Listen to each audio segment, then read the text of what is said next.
स्तुति का प्रसंग।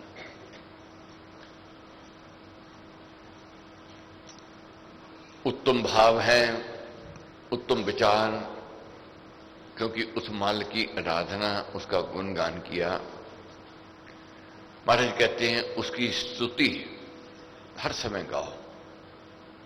जितनी स्तुति प्राणी गावेगा, जितना गुणगान उस परमेश्वर का करेगा, उतनी ही शुद्धता, उतनी ही पवित्रता हमारे भीतर अंतःकरण में आवेगी। 40 का महान यज्ञ चल रहा है, अधिकारी बनना चाहते हैं। जब तक अधिकारी नहीं बनेंगे, किस्मत बदलने वाले नहीं है। लाख यत्न कर लें। कोई कहे कि मैं ठगी करके अमीर बन जाऊं, शहनशाह बन जाऊं, जब ठगी करके सुख के साधन ले आऊं, ले आवेगा, मगर सुख नहीं लेकर लगा सकता है। सुख नहीं आवेगा। सुख आवेगा मालिक की रहमत, उसकी कृपा से। उसकी इच्छा के विरुद्ध कोई कहे कि मैं कर लूं, असंभव नहीं हो सकता है। तो इसलिए उससे जुड़ना है। उससे जुड़ने का साधन क्या है? उसका गुणगान करना, उसकी स्तुति करनी। जब प्राणी किसी वस्तु, किसी पदार्थ में गुण देखता है, विशेषताएं देखता है, अच्छाई देखता है, उसके प्रति उसका आकर्षण बढ़ जाता है। जब तक उसके गुण नहीं देखेगा, उसकी विशेषता नहीं देखेगा, उसके प्रति आकर्षण नहीं होगा। इसलिए उस मालिक की रहमत, उसकी कृपा प्राप्त करने के लिए उसका गुणगान अति आवश्यक है। इससे अंतःकरण शुद्ध होता है, उत्तम भाव, उत्तम विचार आते हैं। परम प्रभु परमेश्वर, पावन परम दयाल, प्रेम रूप परमात्मन, परम पुरुष जनपाल। वह परमेश्वर परम पुरुष है और परम पावन है उसका नाम, और वह दयालु है और प्रेम स्वरूप है। वह, उसका स्वभाव ही प्रेम करना है। वह कटु नहीं है, वह करुणा से भरा हुआ है, दयालु है। अब कहते हैं जी दुख दे रहा है, कष्ट दे रहा है, वह तो कटु है, कठोर है। नहीं, वह कठोर नहीं है। दंड देता है, जैसे मां अपने बाल को दंड देती है। मां कठोर नहीं हो सकती। मां ताड़ना भी देती है, कभी कभी हाथ भी उठाती है, मारती भी है, कभी कभी बांध भी देवेगी, कभी कभी ये कभी मैं तेको खाना नहीं दूंगी, खाना नहीं दूंगी, मगर खुद भूखी रहेगी। ये नहीं है कि बच्चा बच्चे को तेरू मैं खाना नहीं दूंगी और खुद खावे, नहीं हो सकता है। क्यों? उसका स्वभाव है करुणा, दया। बाल को सुधारने के लिए वह कहती है मैं नहीं दूंगी और तेरे को बंद कर दूंगी, और थप्पड़ मारेगी अगर, ताड़ना देवेगी, खुद रोती है। अपने हाथ से जिस बाल पर उठाती है, अपने हाथ को वह कोसती है। मारना नहीं चाहती है, मगर मारती है ताकि मेरा बाल सुधर जावे, मेरा बाल सही दिशा की ओर बढ़ जावे। बच्चा सिसकियां लेता है और मां मन से सिसकियां लेती है। मां भी रोती है, मां खुश नहीं होती है, वह भी सिसकियां लेती है। और मां मारेगी भी कहां मारेगी? वहां जानती है कि जहां कष्ट कम होगा, अनदेखी नहीं करती है। कहां मारती है मां को पता है, परमेश्वर को पता है। दंड देते हैं मगर संभालते भी वही हैं, रक्षा भी वही करते हैं, दिशा भी वही दिखाते हैं। आज जो सुअवसर मिला है, ये बुलावा है। जैसे बुद्धिमान व्यक्ति यही कहेगा कि मां के दर्शन करने नहीं जा रहा हूं, मां का बुलावा आया, यही कहेगा। संत के दर्शन नहीं करने जा रहा हूं, संत का बुलावा आया। बस भाव का ही फर्क है, अंतर है। कोई कहे मैं जा रहा हूं दर्शन करने के लिए, तू कहां जा रहा है? तू लाख तैयारी कर ले, लाख यत्न कर ले, टिकटें बुक करवा ले, कोई ना कोई अनहोनी हो जाएगी, कोई ना कोई घटना घट जाएगी, नहीं जा सकेगा। कोई कहे कि मैं यज्ञ कर रहा हूं, ये अज्ञानता, मूर्खता मैं कहूंगा। बहुत यज्ञ होते हैं, यज्ञ का संकल्प लेते हैं, बस टूट जाता है। रोग आ गया, बीमारी आ गई, घटना घट गई, दुर्घटना हो गई, अनहोनी हो गई, तो क्या करेगा व्यक्ति? यज्ञ में आ सकेगा? नहीं आ सकेगा। जब तक उस मालिक की रहमत नहीं है, उसकी कृपा नहीं है। वह बुलावा देता है, मां बुलावा देवेगी, तू आज सुधर, समझ जा, सजग हो जा, तू और ले, वह देती है। जग में, संसार में देखते हैं, नियम बने हुए हैं, कानून बने हुए हैं, दंड देते हैं अपराध का, मगर साथ साथ ये भी विधान है माफी की, अक्षमा की। उसके चाल चलन को देखते हुए, उसके स्वभाव को देखते हुए, उसके जीवन को देखते हुए, उसके प्रायश्चित को देखते हुए माफी मिलती है। अगर संसार में दैनिक व्यक्तियों की ओर देखें, जन की ओर देखें, वह माफी के हकदार हो जाते हैं, तो परमेश्वर के दरबार में क्यों नहीं माफी? वहां भी माफी मिलती है। तो चालीसा के यज्ञ है, यहां प्रायश्चित करना है गलतियों का, भूल चूक का, और साथ साथ अधिकारी बनना है अपने जीवन को, अपने व्यवहार को बदल करके, उसका गुणगान करते हुए। दीन दयालु देव जी दया दान भंडार, स्व पद दर्शन दान के दाता दिव्य उद्धार। जब उसने कृपा करनी होती है तो वह दर्शन देता है, वह संतों की ओर मिलाता है, सत्संग मिलता है उस प्राणी को, सत्संगति मिलती है उसको, जब उसकी कृपा होनी होती है। राम जाप दे आनंद महान, मिले उसे जिसे दे भगवान। जिसके ऊपर कृपा नहीं, वह भाग जाएंगे, नहीं रह पाएंगे, नहीं टिक पाएंगे, लाख कोई यत्न कर ले, कोई ना कोई आलस्य, कोई ना कोई प्रमाद, कोई ना कोई बहाना ले जाएंगे। और क्या है? तू भगवन भय भंजना, तू भगवान है और भय भंजना, भक्त जनों का स्थान, भक्त भावना भुवन तू, भावक जन का मान। वह भावक जन का मान है। भावना है तो वह है, भावना नहीं है तो वह है नहीं। अब कह देते हैं जी वो तो कण कण में विराजमान है विराजमान है। अब ये वेव जो चल रही हैं, टेलीविजन की भी है, फ्रीक्वेंसी और चल रही है, मोबाइल की चल रही है, जब तक यंत्र नहीं है तब तक वेव काम नहीं करती है।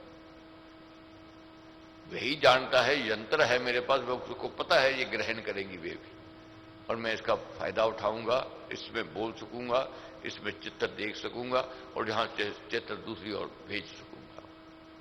ये अगर संसारिक व्यक्ति विज्ञान के द्वारा कर सकते हैं तो मालिक नहीं कर सकते। मालिक की लीला देखो, उसकी रचना देखो, कैसी रचना है। आगे पढ़ेंगे, समझेंगे महाराज ने क्या उसकी लीला का वर्णन किया है। तू सदगुरु सब संत का, तू सदगुरु है और संतों का तू है।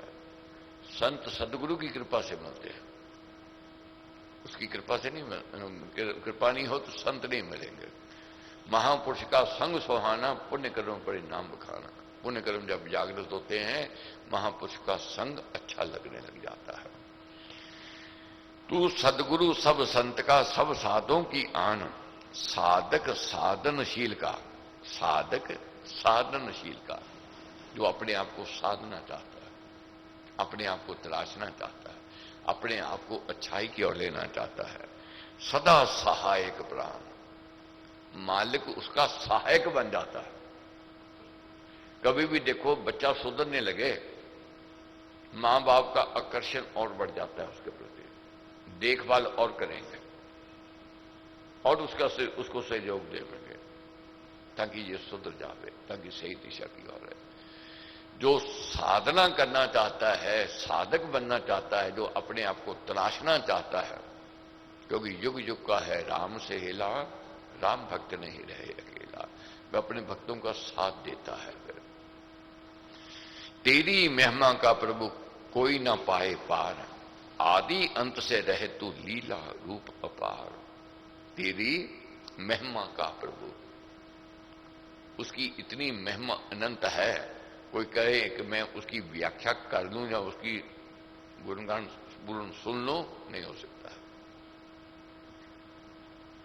शब्दों का अभाव हो जाएगा, मगर उसकी कृपा, उसकी रहमत इसकी है, ऐसी है, कोई ना पाए पार, तो पार नहीं पा सकता है। आदि अंत से रहे तू, आदि अंत से रहे तू, लीला रूप अपार, सर्वलोक में है रमा, तू मेरा भगवान। उसको मेरा कहना है। जब तक मेरापन नहीं आवेगा, बात नहीं बनेगी। दैनिक जीवन में देखो, जिस वस्तु, जिस पदार्थ, जिस प्राणी को हम कहते हैं ये मेरा है, उसमें प्रीति आ जाएगी, उसमें आकर्षण आ जाएगा, उसमें लगाव आ जाएगा। अब क्यों? ये मेरा है। जब तक मेरा भाव नहीं आवेगा, बात नहीं बनेगी। लड़की की शादी हुई, ससुराल गई, जब तक ये कहने लगती है कि ये मेरे ससुराल है, उसकी अटैचमेंट नहीं हो सकती है। जिस दिन ये वो कहने लग जाएगी ये मेरा घर है, उसकी अटैचमेंट हो गई। फिर संभालेगी, संभलेगी, घर की देखभाल भी करेगी, और घर में जितने जाने हैं उसको वे अपने लगेंगे। जब तक उसको मायका याद रहेगा, तो वह अपनापन वहां बना नहीं पावेगी। ससुराल अपनापन नहीं बनेगा तो उसको वह सुख नहीं मिल सकता है, वह आनंद नहीं मिल सकता है, वह लगाव नहीं होगा, वह अटैचमेंट नहीं होगा। ससुराल वाले भी उसको पराई समझेंगे और वह लड़की भी अपने आप को पराई समझेंगे। मगर जिस दिन मन बदल गया, ये मेरा, भाव दोनों ओर से बदल जाएगा। इसलिए मालिक को, परमेश्वर को कहना है ये मेरा है और मैं उसका हूं। जहां मेरापन आ जाएगा, व्यक्ति उसमें अटैचमेंट कर लेता है, लगाव आ जाता है। जब गुण देखता है व्यक्ति, तब अटैचमेंट आती है। दरबार में देखो, व्यवहार में देखो, व्यापार में देख लो, जहां अब हम गुण देखने लग जाते हैं, वहां आकर्षण होता है। इसलिए आकर्षण पैदा करना है उसके गुणगान, उसकी स्तुति करते हुए। सब मुनिजन गावे तुझे, महर्षि संत अनेक। क्या लिखा है महाराज ने? सब मुनिजन गावे तुझे, महर्षि संत अनेक, उपासक भक्ति मान का है तू पालक एक। संतों ने, महापुरुषों ने उसको सदा याद किया, उसका स्मरण, उसका चिंतन किया और सुख को पाया। जिस भक्त ने उसको याद किया, आगे भी दशा सुना है बाल लीला का, प्रभु का, मां ने पूछा किसको इसको तारेगा? प्रभु क्या उत्तर देते? जो मेरे समीप आते जावे, मैं उनको पार लगा दूंगा। जो मेरे से दूर है, वह भटकते रह जाएंगे। यही जीवन है। जो बच्चा मां बाप के नजदीक है, पास है, समीपता रखता है, मां बाप उसका योगक्षेम अधिक करते हैं और उसको अधिक देते हैं, उसका ध्यान अधिक होता है। वही जो बच्चा मां बाप से दूरी रखता है, मां बाप का आकर्षण, मां बाप का मोह भी उसमें कम हो जाता है। वह मोह नहीं रहता, वह अटैचमेंट नहीं रहती है, वह कम हो जाएगा। सर्वलोक में है रमा, तू मेरा भगवान, ओंकार प्रभु राम तू पावन देव महान। सर्वलोक में है रमा, सब में रमा हुआ है। कौन? तू मेरा भगवान, वह मेरा है, कण कण में है, एक एक पत्ते में, एक एक डाली में। देखो कैसा है, बीज बोता है किसान, अंकुर आता है, धीरे धीरे वह पौधा बनता है, पौधे से वह वृक्ष बनता है, कितनी टहनी, कितनी शाखें आती हैं, फिर फूल आता है, फिर फूल से फल बनता है, और फल में देखो कहां से रस, कहां से मिठास, कहां से खटास, उसकी लीला वही जाने। धरती वही है, पानी का वही ट्यूबवेल है, तो एक में मिर्ची है, एक में मीठी अम्ब है, कहीं लीची है, कहीं आड़ू है, और कहीं तरह तरह के संतरे या कोई और फल है। क्या उसकी लीला, क्या उसकी रचना है। एक ध्यान से कभी कोई देखे, सोचे, विचारे कि एक एक जब संतरा खोलते हैं कैसी एक एक फाड़ी है, कैसे उसने उसमें जोड़े, कैसे उसमें विकसित हुए। और अपने शरीर की ओर देखो, कहीं एक हड्डी क्रैक हो जाए, व्यक्ति चिल्लाता है, बड़े बड़े प्लास्टर लगाता है, ठीक होने को नहीं आती। मगर दिन रात बच्चे से बाल अवस्था से बड़ी अवस्था तक अंदर बढ़ती जा रही हैं हड्डियां। नाखून तोड़ते हैं, काटते हैं, कभी अनदेखी हो जाए, कितना दर्द करता है, मगर ये अपने आप बढ़ता है, आगे जाता है। क्या उसकी लीला है, क्या उसकी रचना है। क्या खाते हैं, उसका कैसे रक्त बनता है, कैसे शक्ति आती है अंदर, कैसी उसकी लीला, कैसी उसकी रचना है। कैसे उसने रूप दिए, कहां बाल आने हैं, कहां नाखून आने हैं, और कैसी कैसी तो बच्चा कहां चाहिए, कहां सख्त चाहिए, कहां कोमल चाहिए, उसकी लीला, उसकी रचना है। पक्षियों का रंग देखो, कैसे उसने रंग भरे, अद्भुत वह चित्रकार है। ये उसकी रचना है, लीला है। बड़े बड़े पहाड़ है, बड़े बड़े पर्वत, बड़ी बड़ी नदियां, नाले, समुंदर कैसे हैं, ये उसकी लीला, उसकी रचना है। तो इसलिए हमारे कहते हैं उसकी रचना को याद करो, वह तो चेता है। जब उसकी रचना को याद करता है, क्या है, नाना सूर्य चमकते करते तेरा गान, सागर सरता सहत में तेरा करे बखान। देखो सूर्य कैसे समय पर आता है, हमें प्रकाश देता है। चंद्रमा आता है, वह हमें ठंडक देता है। कैसी धरती हमें उपजाऊ मिलती है, वह हमें पालन पोषण कर रही है। कैसी उसकी लीला, कैसी उसकी रचना है। तो कैसे नदी नाले उसकी हर समय आरती उतार रहे हैं, ठाठे मारते जा रहे हैं, उसका गुणगान कर रहे हैं। पर्वत ऊंची चोटियां, हरे भरे वनराज, तेरा गायन कर रहे जंगम जगत समाज। पर्वत ऊंची चोटियां, हरे भरे वनराज, तेरा गायन कर रहे जंगम जगत समाज। अगर वो गुणगान कर रहे हैं तो हमें उसका गुणगान, उसकी स्तुति करनी चाहिए। उसकी स्तुति करेंगे तो भीतर पवित्रता, शुद्धता, आनंदित व्यक्ति हो जाएगा। पावन तेरा नाम है, पावन तेरा धाम, अतिशय पावन रूप तू, पावन तेरा काम। फिर व्यक्ति क्या कहेगा, पावन तेरा नाम है। जब स्तुति गावेगा, जब उसके प्रति प्रेम जब उमड़ेगा, जब परमेश्वर को अपना मानना मन शुरू कर देगा, मेरा है, फिर क्या लगता है, उसका नाम पावन है, सुकून देता है, शांति देवेगा। अज्ञानी श्रद्धाहीन व्यक्ति, नास्तिक वृत्ति वाला कहेगा राम में क्या है, क्योंकि उसकी अभी श्रद्धा नहीं है, उसको भाव नहीं है। मगर जैसे जैसे श्रद्धा बढ़नी शुरू हो जाएगी, भाव बढ़ना शुरू हो जाएगा, वह कहेगा राम तो मेरे प्राण है, राम अब मेरे प्राण है। अब क्यों हो गए, उसको अपना मान लिया, उसको पावन दिखाई देने लग गया साधक को। पावन तेरा नाम है, पावन तेरा धाम, तेरा धाम भी पावन है, अतिशय पावन रूप तू, पावन तेरा काम। और जिस जन मन में तू बसे, जिस जन मन में तू बसे, जिसमें ये जन में मन में वह बस जावे, सो हो पावन रूप। उस प्राणी का स्वभाव, उसका व्यवहार पावन हो जाएगा, उसका जीवन पावन हो जाएगा। कभी देखो जीवन में कितना अत्याचारी क्यों ना हो, कितना धर्मी क्यों ना हो, कितना कुकर्मी क्यों ना हो, जिस मन में, जिस तन में राम जब रम जाता है, बस जाता है, फिर उसका स्वभाव, उसका व्यवहार शुद्ध हो जाता है, पवित्र हो जाता है और पावन हो जाता है। व्यक्ति वही है, शहर वही है, देश वही है, प्रांत वही है, मगर अब व्यक्ति बदल गया, मन उसका बदल गया, उसका स्वभाव बदल गया। क्यों बदल गया, वह उसके तन मन में विराजमान हो गया।